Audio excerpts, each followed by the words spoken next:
Father treating his patients, and since I was a little girl, I want to be a dentist like him, and my passion is my job, and to treat my patients the best way with the modern dentistry, with the laser, with the 3D digital, and is to giving back my patient the self-esteem. For me is present for me.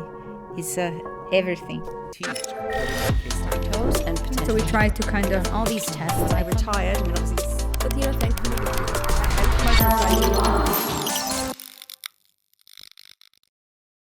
What kind of toothpaste should people use? Should it have fluoride? Should it not have fluoride?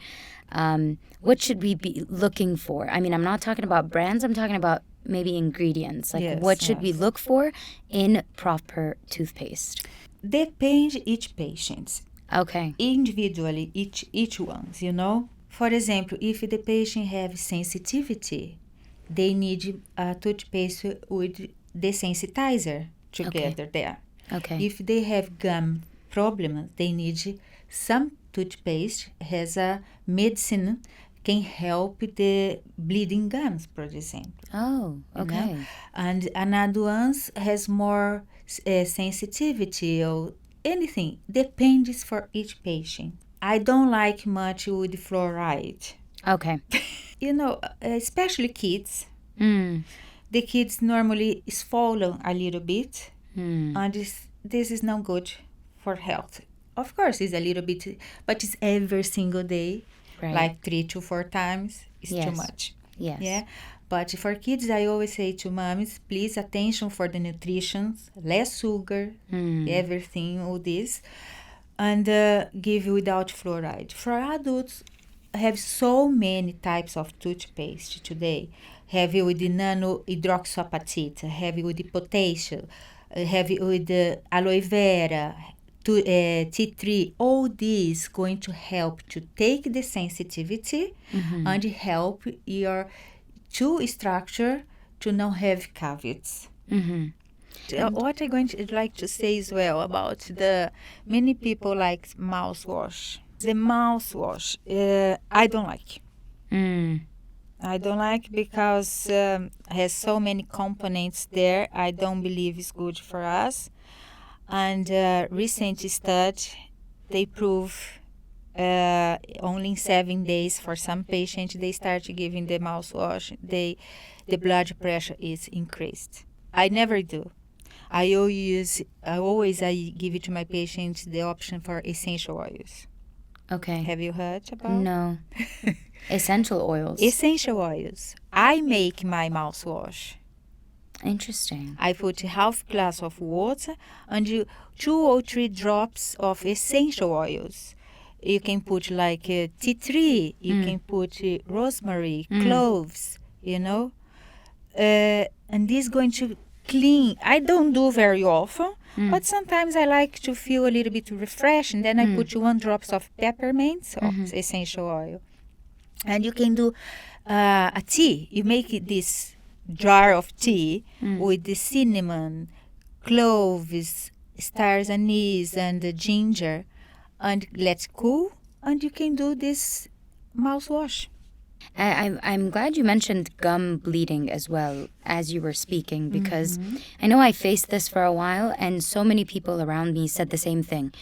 Why do people's gums bleed when they brush their teeth? I mean, it happened to me for a while and then it stopped on its own. But why is that the case? Because the gum has inflammation. Okay. If it has inflammation, because it probably has some plaque there inside or tartar. Because this, I always recommend, visit your dentist every 6 months. Okay. Every 6 months. That was my next question. The dental hygienist. How many times? For checkup. Yes, it's very important. If it's bleeding, you need to come earlier because something is wrong. The gum, you need floss, you need brush, but you can't bleed.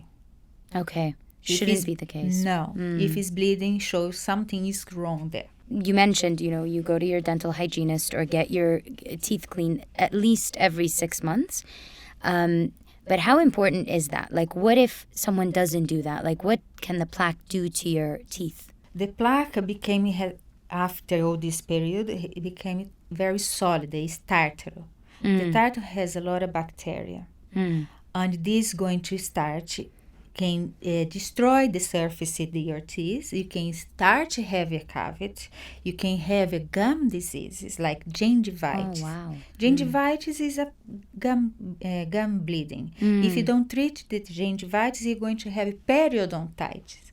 Periodontitis when these tartar, these bacteria go inside between the tooth and the gum. They go inside and start eating the bone of your teeth. Oof, okay. You don't know if you hear about sometimes some people, I have some tooth have to take out because it start to be moving, you know, and it's this. It's because it didn't treat the gingivitis and then became periodontitis. It's a gum disease. Because this is important every 6 months. If it's bleeding, need to be earlier. If my patient has gingivitis or periodontitis, I always say you need to come every 3 months until I cure this disease. And then come every 6 months for a checkup on the professional clinic. In terms of flossing, because I know we said brushing your teeth 3 to 4 times, and you yourself brush 5 times. What about flossing? Is it every time you brush your teeth as well? I do in the morning and before bedtime. Okay. I don't do after lunch and after breakfast as well. I do. Okay. I don't do after lunch because normally I'm in the clinic and rush, but I brush my teeth. Okay. But after dinner, if I brush, I going to floss as well. I've always floss and brush. If you don't floss, you don't clean your teeth 40% because the tooth has 5 surfaces. 2, if you don't floss, 2, you don't clean. And there stay the plaque. Yeah.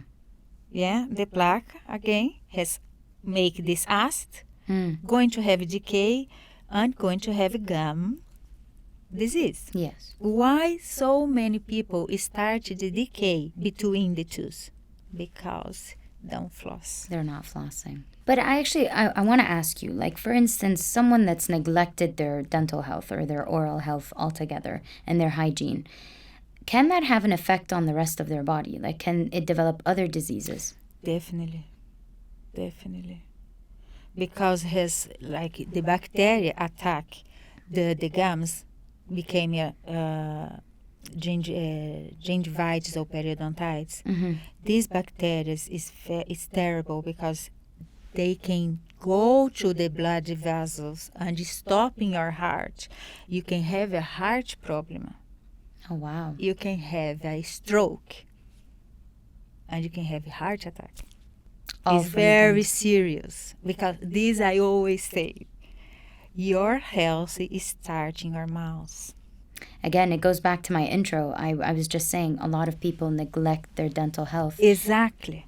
And they think many people, what I hear from some patients coming to me first time, and I see is bleeding. I said, but how long is bleeding? For more than 10 years. I said, how? You live like this? Nobody said nothing, you know? And then I treat them. I clean. I do a deep clean. Many times I need to do a deep pocket clean. And I do with the laser now. I use very modern dentistry to avoid the pain for my patients. You know, they don't have pain. They don't have discomfort in my chair. And then I treat in home. I I suggest many things. And I treat it holistic way with coconut oil. I love that. I'm going to try that actually from now on. I'm going to write a list of the steps that you take in the morning because I think... have a few cases now with chronic gingivitis. Oh. For years, when they floss, when they brush, has the bleeding, you know. And they didn't pay attention and it became chronic. Chronic. And then now they don't have nothing. Even the plaque, even the tartar now, they come in every 3 months still. I don't see no tartar there because they are doing the coconut oil. They brush more properly, and it's cured. Bleeding gums, all these problems, gums disease, give bad breath. Who want to have? It's the plaque, it's the gingivitis, could it also be the nutrition and the cavities? The nutrition, some foods like onion, of course, onion, garlic, spices can cause this. But you can neutralize this if you drink a lot of water. It's very important to drink a lot of water to clean, to wash down this. I recommend like 35 millimeters for 1 kilo. If a person has 60 kilo, they need to drink 2 liters and 100 milliliters for water. The quantity water for us, for our body, is going to help our mouth, oral health, and overall health as well. It's a balance. Everyone said everything is interconnected. Yeah. Your mental health is connected to your body is connected to each other. When you have a lapse or a fall in one area, it affects everything else in your body. And as you said, everything starts with your mouth. I mean, everything you eat goes through your mouth first. Yeah. A bit more technical now. What's your input or what's your opinion on teeth whitening and Invisaligns, like the Invisalign solutions that people have today? Well, Invisalign, I'm orthodontist as well for over 20 years. Okay. Classic orthodontist. Yes. But after I used Invisalign years ago, I changed my mind. Really? Invisalign for me is the best solution you can have to fix your teeth, to put in the correct place, to give the correct occlusion is the bite, and it's amazing. And it's invisible. Yes, that's what I love about it. It's amazing, yeah. It's invisible. You can take out, you can still floss, you can brush properly your teeth, and you can eat anything because with the metal ones, you can't eat popcorns, you can't eat many things, and you can't clean properly. Yeah, you can't floss. Is it a solution for adults only though? Because I feel like, or can kids also opt for it? For everyone. So then why are people still putting braces? Does it depend on the case maybe, or is it? Every case is now can treat with Invisalign. I have patients, kids, I have teens, I have adults, and Invisalign can correct. The correct bite is class 1. It's perfect bite. Class 2 is when the team's inside, you know? Yes. Invisalign can do a mandibular advancement. So it can correct the bite. Correct the jaw as well. And class 3 is underbite, when the teams is more pronounced. And it can correct crown, it can correct space, it can correct posterior cross bite, open bite, correct everything faster than fixed braces. And what about teeth whitening? Well, I do whitening. Okay. Yeah. On my teeth for more than 30 years. It doesn't affect it in any way or anything? No. Okay. Need be the correct gel. I like to use the correct gel to not damage the surface of the tooth. Yes. And I use home whitening and I use in-office whitening. For me, they are the best gel. And I know them for many years and never damage the surface of the teeth of my patients, and I use it. Okay. No problem at all. What's your advice for people when it comes to dental health, especially parents? Because again, children, it starts from when you're a child. Your dental health and the habits, the good habits that you develop start from when you are younger. Yeah. So what's your advice? Always let the kids brush the teeth. Okay. Yeah. Small head, especially toothpaste for the kids, for the age. They can't use the adult one. And let they brush, and then the parents need to brush on top of that. So let them start first, and then they start, and when they are little, there is a game, Yeah. let's everyone's brush the teeth together and brush, and then when the kids finish, the mommy or the father going to and brush again. I did this for my son until he's nearly 9.